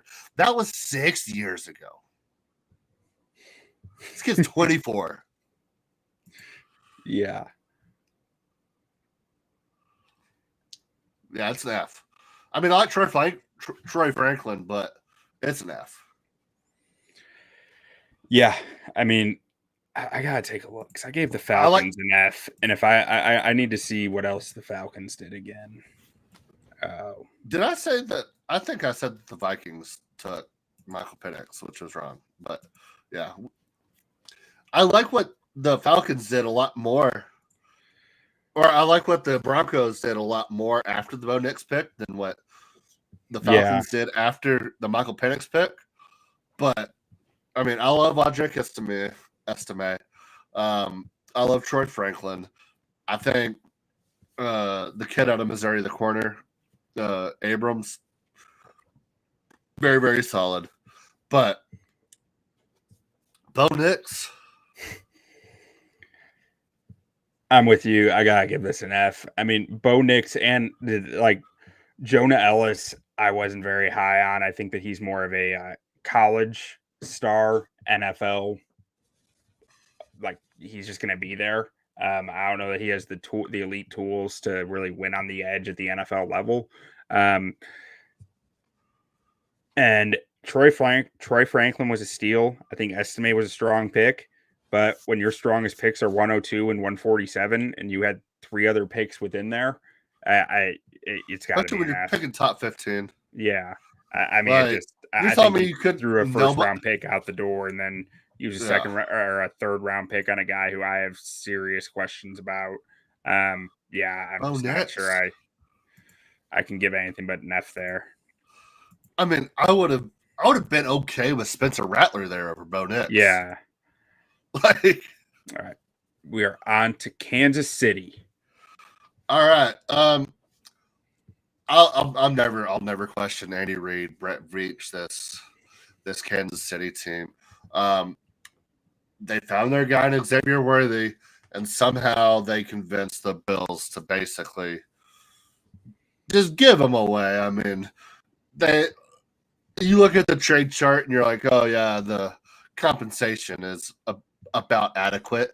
If you're getting adequate compensation from your biggest rival and the prime of 2 of the best quarterbacks in the league's career, and all you're getting is adequate compensation, you got fleeced. And to come up and get your biggest position in need for a guy they clearly love. I mean, I wasn't as high on Xavier Worthy, but I told you somebody was going to come up and get this dude. I mean, speed kills. He's bigger than Tyreek Hill. He's faster than Tyreek Hill, technically, in a 40. I don't know if he's actually faster on the football field. We will see. But, yeah, I mean, you can't convince me this is a bad pick if that's who they wanted. So I love that pick for him.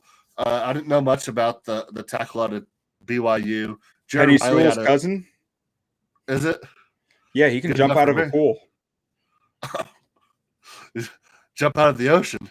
Well, that's one of your biggest selling points. It's a major red flag to me. Yeah. Jared Wiley out of TCU. Okay. Hunter Norzad out of Penn State. Love this pick. You have the best center in the league. He was the best center in the league, even with Jason Kelsey still in Philadelphia. Sorry, Philadelphia fans. But I don't know if this is depth piece or they're going to try to play guard. I don't know what they're doing. He can play guard. But at worst, depth, though. At worst, depth. Offensive line depth is the best depth to have in the NFL. So I don't know. I mean, until somebody knocks him off the throne, I just got to give this a solid A-. And I would probably give him more if I didn't think Xavier Worthy was a day 2 guy. But you can't convince me that I know. You can't tell me that I don't know more, or that I know more than Brett Veach and Andy Reid. So if they think Xavier Worthy is their guy, he's their guy. So I'm fine with Xavier Worthy. I'm fine with what they did there. I really do not like the Kingsley Suamataia pick. I just think it is way too rich for a guy. But he can jump out of a pool. He doesn't know how to play football. But he can jump out of a pool. The only reason people are like so enamored with him is because he's Penny Sewell's cousin. Like, so is he going to be an actual tackle, or is he going to be a guard? He's going to be a tackle. They have a giant hole at left tackle right now. And like they have Wanye Morris, who we both liked last year. I hope that he developed, because if he didn't, putting Suamataia out there week 1 could be a real problem. Yeah. Because he's that raw. He's an athletic freak, but he is that raw that I have real worries about whether he can play in the NFL. Yeah, I really thought they were in Tyron Smith. Yeah, I mean, so they got sniped at this pit. Like Blake Fisher went like 1 pick before them. I guarantee you Blake Fisher was the guy they wanted, but they didn't get him. And I got to knock him for not getting him, because you ended up with a guy who I think was a 3rd round pick at best, like a mid to late 3rd round pick in my mind. Jared Wiley, I had a 5th or 6th round grade on him. I thought this was a reach. I think there's a lot to figure out there, but who am I to question Andy Reid because he found Travis Kelce? So, I mean, I don't know. But I was shocked by this pick. This is one of the most shocking picks of the draft to me. Travis Kelce was so close to being a Dallas Cowboy, and they took Gavin Escobar instead. Rest in peace. Baylor basketball star, right? Was he? I don't know. Somewhat. So. They had a tight end at one point that was, and ever since then, I think every Cowboys tight end was that guy. Oh, that was like recent. That was like 3 or 4 years ago. Okay, and then Jaden Hicks.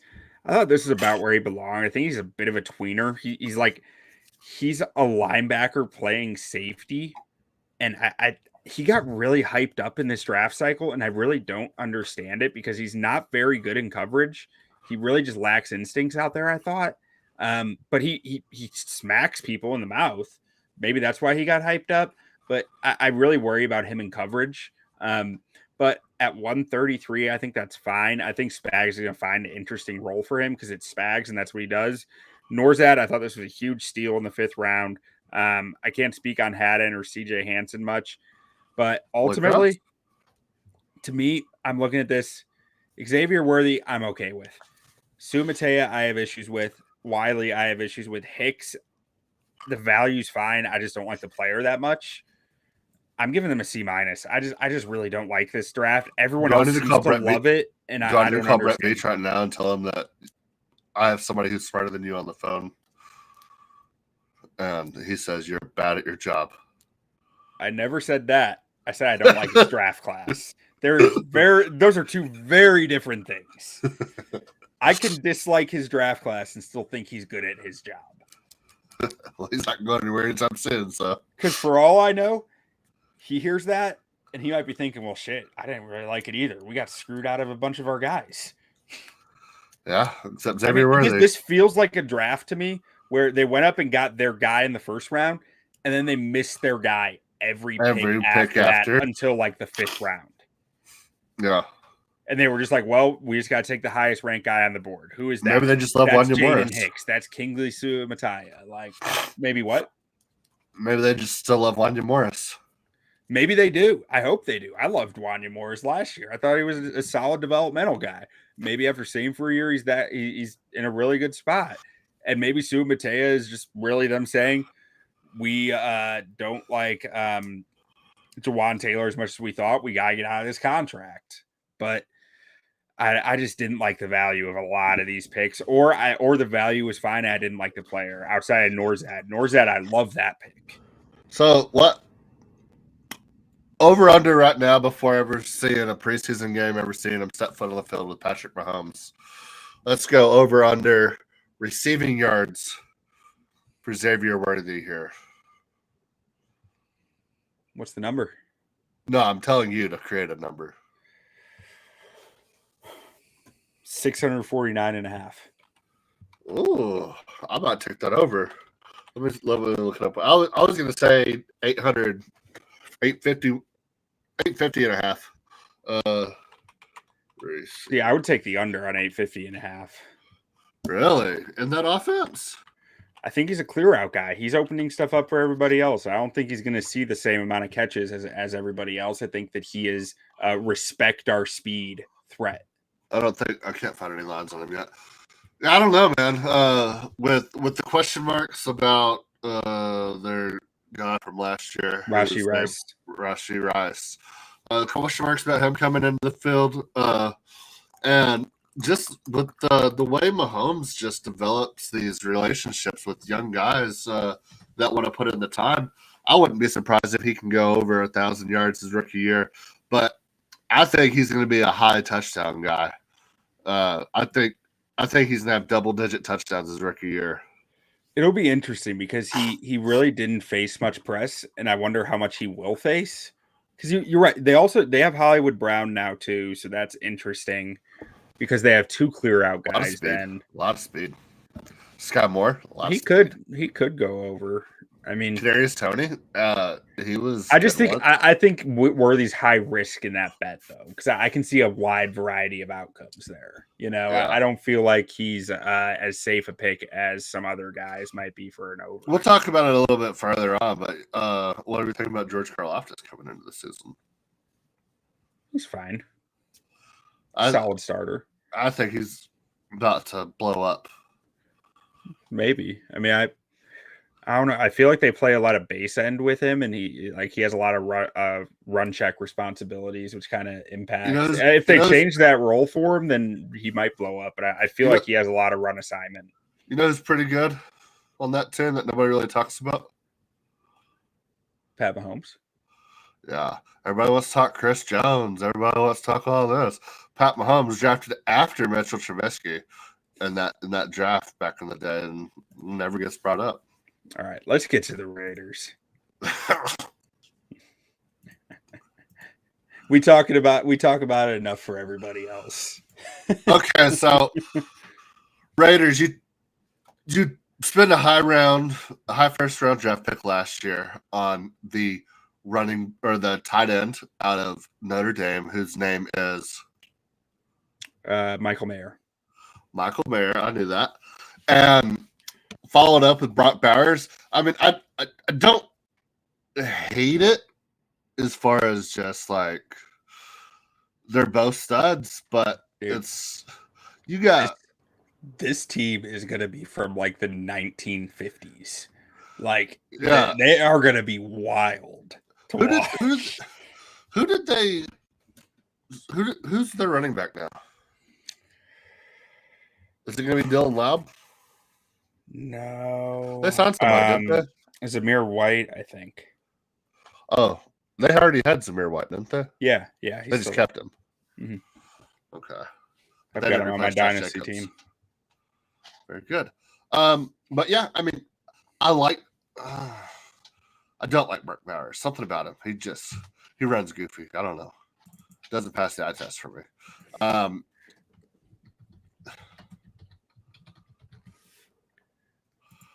Yeah, I mean, his helmet sits weird on his head. Where is it?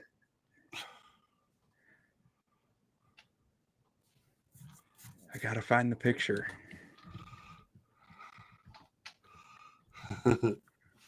Yeah. No, get your spam out of here, dumb website. No, not that one.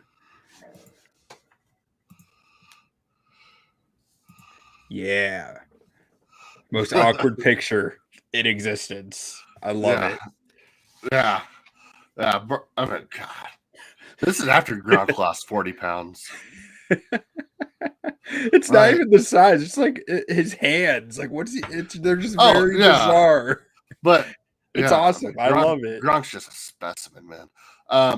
But yeah, I mean, if you like Brett Bowers, I guess go get him. Jackson Powers Johnson, one of the darlings of this class. Yeah, I mean, so I was hearing stuff like during the draft that he was falling because teams think he's might be a bit of a, for lack of a better term, a bit of a prick. That's what I wanted him. Center. Yeah, that's what I'm saying. That's in like one of my group chats. I was sitting there going like, is that not what you want your center to be? And no one was responding. I was like, is that not, you want your center to be an asshole? Like that's the center, you want that. As long as he keeps a level head to himself. Yeah. I mean, you absolutely want him to be a little bit dickish.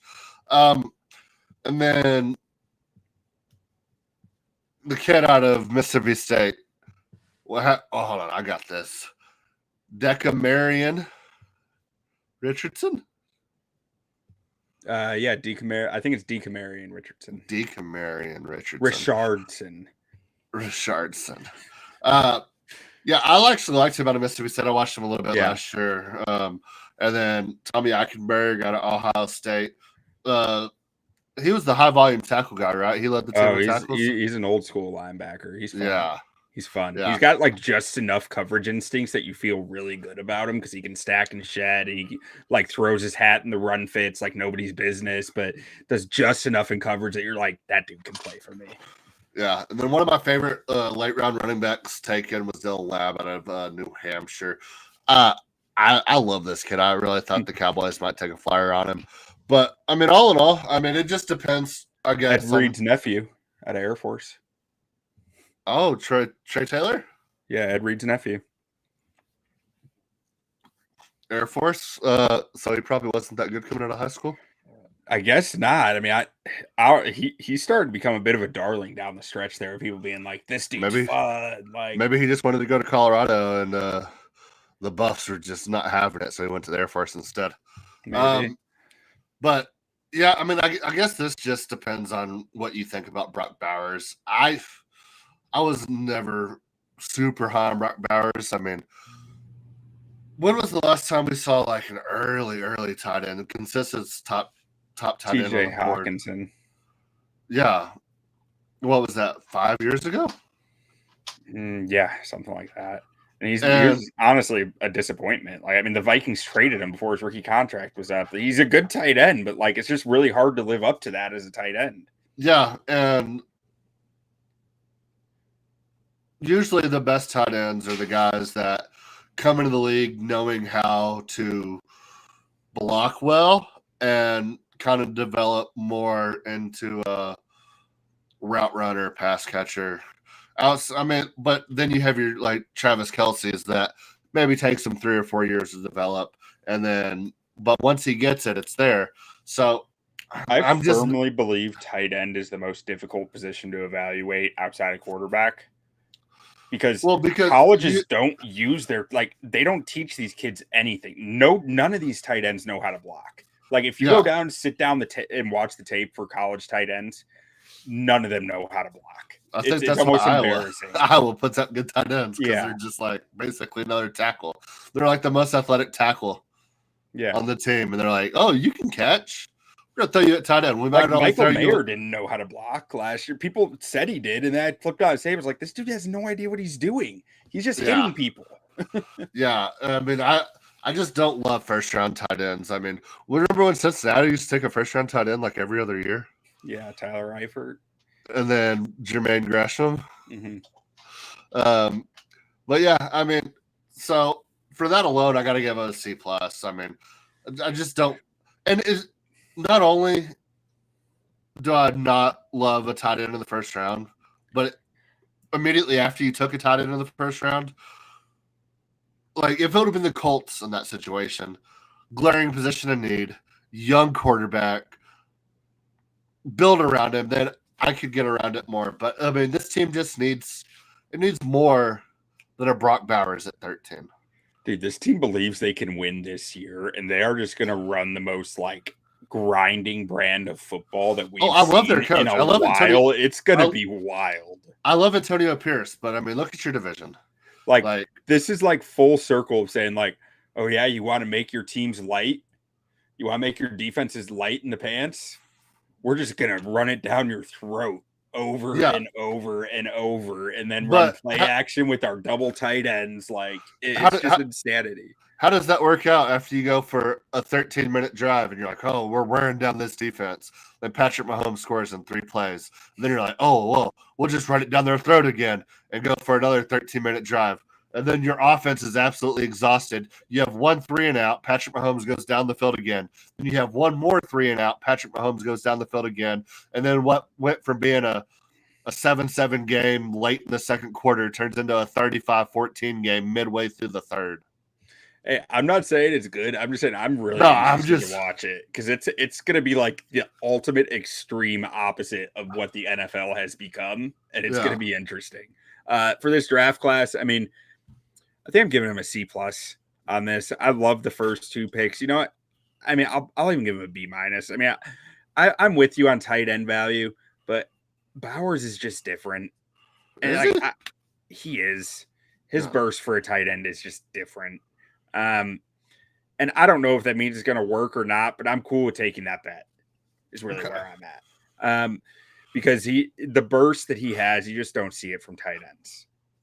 And then JPJ, I think, was a massive steal at 44. He was in my I top loved him. 20. And I really like Eichenberg. I like DeCamari and Richardson. And Lauby was the star of the Senior Bowl. So I'm giving him a B- here. I mean, Delmar Glaze was a reach. So that's that's really the one that I'm going more negative on at 77. That's a huge reach to me. But outside of that, I feel good about their class. And then on to the Chargers. Man, if this team had a quarterback.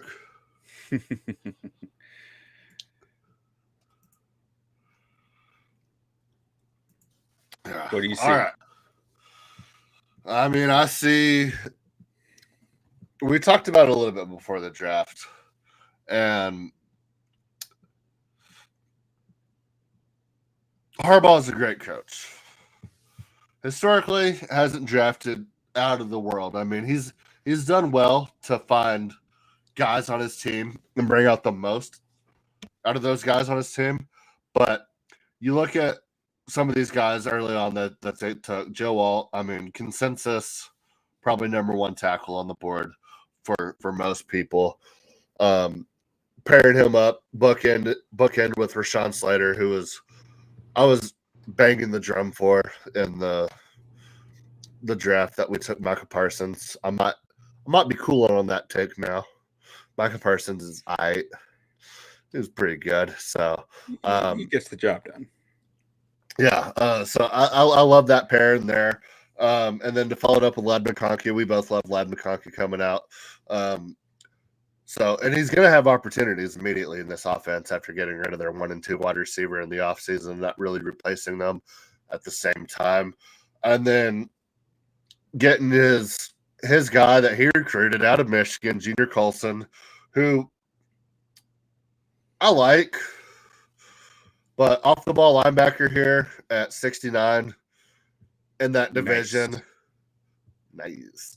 I just felt like there's bigger needs, and I understand what Harbaugh's trying to do here, but you can't win with a Michigan team in the NFL in the same conference or in the same division as Patrick Mahomes. And I know everybody kind of talked about that in the draft, like, oh, he goes and gets Mosby out of Alabama and Junior Colson out of Michigan. It's like he's rebuilding he's building the NFL version of this Michigan team.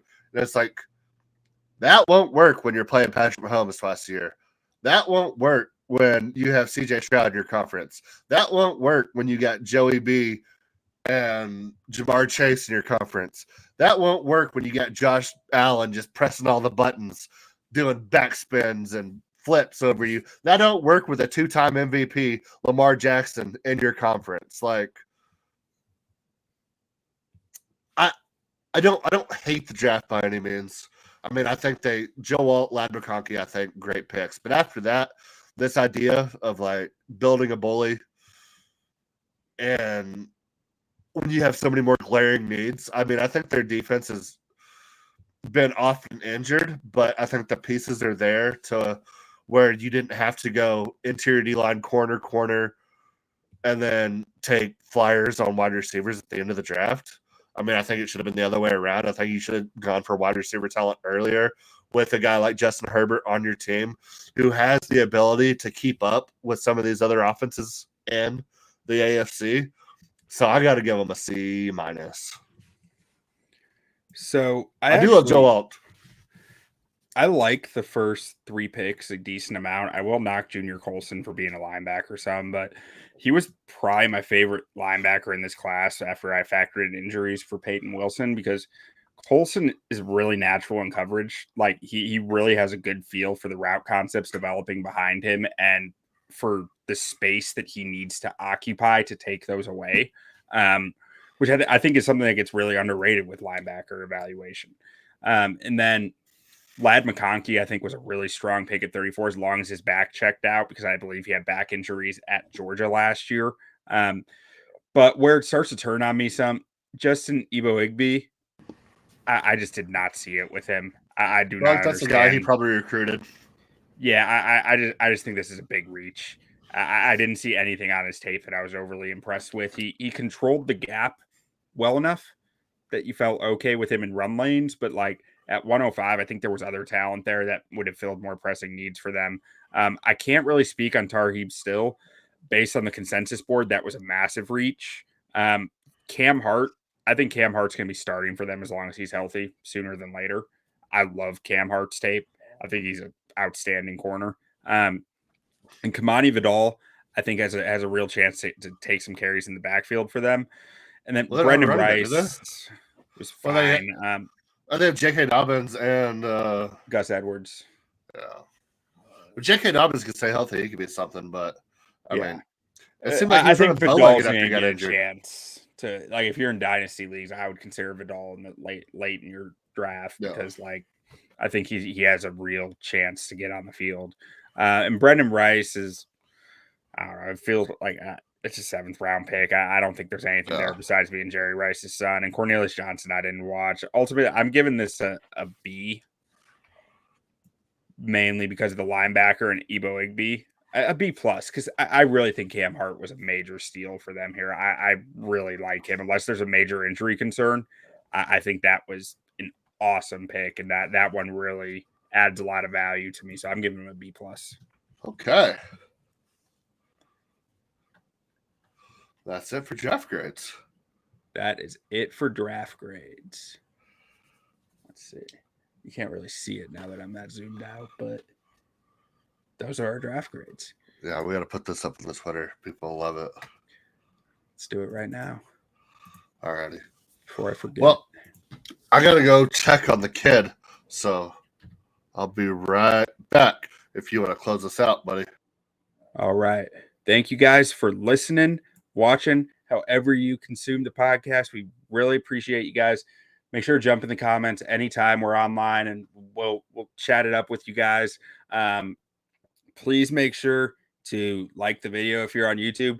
If you're listening, we really appreciate any reviews. Giving us 5 stars, 4 stars, whatever you think on Spotify, on Apple. That goes a long way towards us knowing that you guys are enjoying the show and towards helping us grow the podcast to more listeners. Ratings are a big part of the algorithm in there. So any help that you can offer there, we'd greatly appreciate. And thank you guys for watching, listening, and have a great night. You play to win the game. Hello? You play to win the game. You don't play to just play it.